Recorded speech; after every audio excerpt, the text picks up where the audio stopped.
안녕하세요. 오늘은 재동포 및 외국인 분들을 위한 한국 부동산 분양권 구입 및 신청 절차에 대해서 알아보도록 하겠습니다. 여기는 저의 친인척분이 살고 계신 곳인데요. 제가 알려드려 분양권을 구입하셨고 중도금 대출과 잔금 대출까지 다 마무리를 하고 실제 입주를 하신 곳입니다.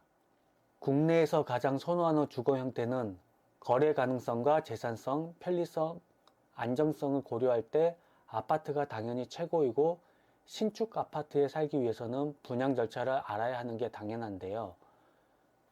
분양권 관련해서는 정책도 정말 많이 변경이 되고, 청약통장부터 시작해서 실제로 거래를 했을 때 중도금 대출, 잔금 대출 등 정말 어려운 사항들이 많으신데요.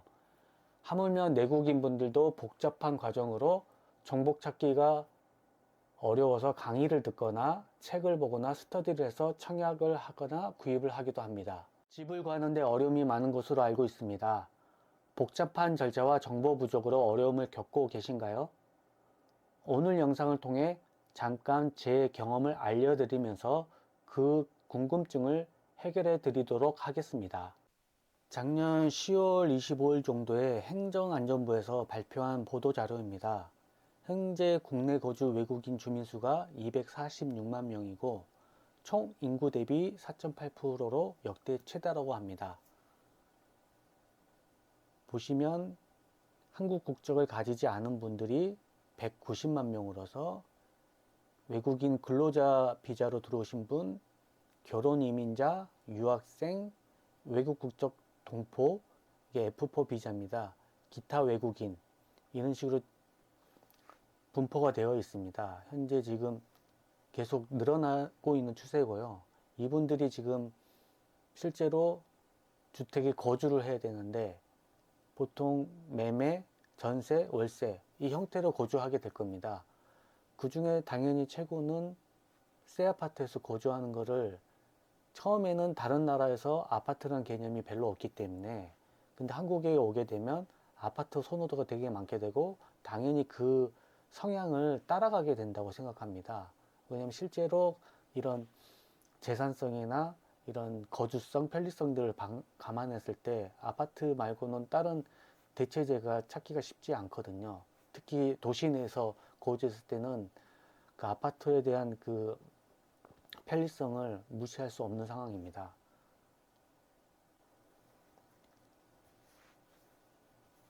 이분들도 청약을 하려고 하게 되면 청약 자격이 있어야 되는데요. 보통 공공청약, 민간청약으로 나눠지게 되어 있습니다. 공공청약은 84제곱 미터의 그 아파트를 말하면서 국민주택 청약이라고 부르기도 하고요. 또 그 외에 국민주택 청약 외를 다 민간주택 청약이라고 부르고 있습니다. 국민주택 청약은 보통 LH나 그쪽에서 분양하는 형태를 얘기하면서 되게 저렴하게 분양하고 있습니다. 국민주택 청약 같은 경우는. 그리고 민간주택 청약은 재개발, 재건축이나 일반 택지지구 같은데 청약을 해서 아파트를 건설해서 청약을 하게 됩니다. 근데 청약을 하기 위해서는 각각별로 청약 자격이 있는데요. 보통 국민주택 청약 같은 경우는 예전 기준으로는 세대주 요건이 있어서, 세대주라 하면 한국민에 대한 그 주어지는 주민등록 요건에 해당이 됩니다. 그런데 외국인 분들 같은 경우는 이 세대주 요건을 맞출 수가 없습니다. 주민등록증이란 개념 자체가 없기 때문에, 세대주가 될 수 없기 때문에 외국인 분들은 세대주 요건이 있는 그런 사항들은 청약을 할 수가 없습니다.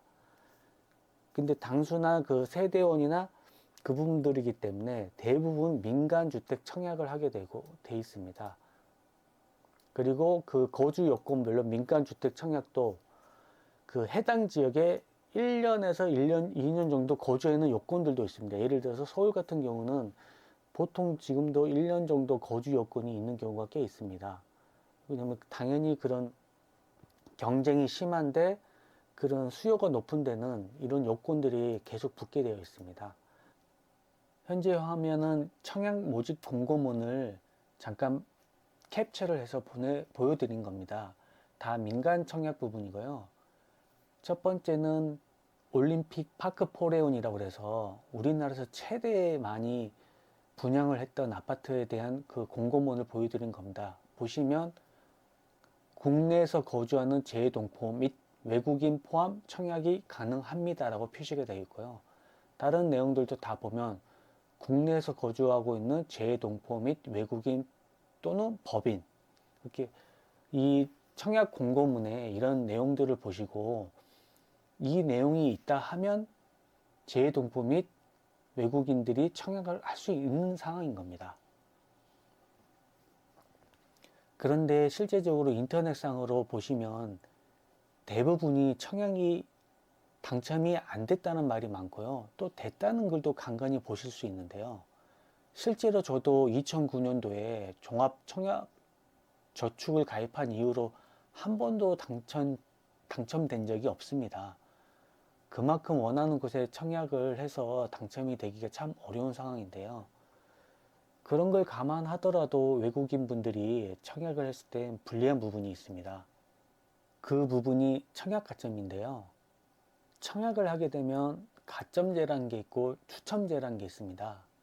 가점제는 청약 시 해당 사항의 조건에 따라서 점수화를 해서 점수가 높은 순서부터 당첨이 되는 방식이고요.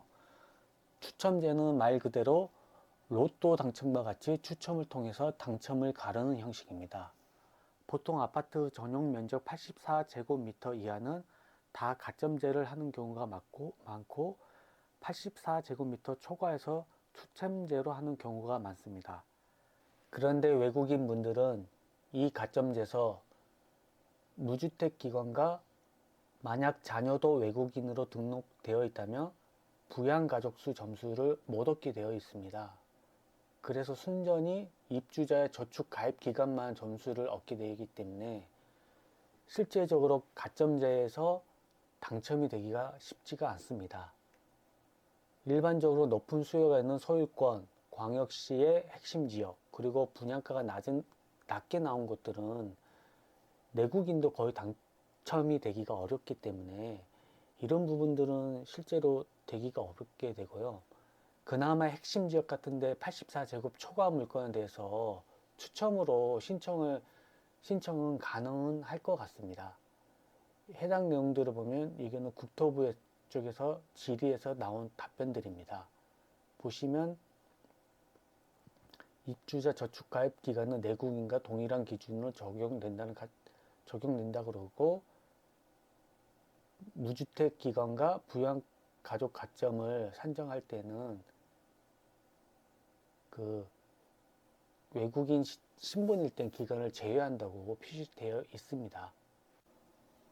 청약 절차 및 필요 서류입니다. 절차 사항에서 토지거래 허가 구역 내에서 구청 신청서, 토지 이용 계획, 자금 조달 계획 등을 내야 하고 투기과열 지구일 때는 자금 조달 계획서 그리고 그 증빙 서류를 제출해야 합니다. 토지거래 허가 구역 같은 경우는 주로 서울권에 지정이 되어 있는데요. 그 지역마다 많이 나눠져 있습니다. 투기과열 지구 같은 경우는 강남권 3구하고 용산 외에는 다 적용이 안 된다고 볼 수 있습니다. 현재는. 최근에 또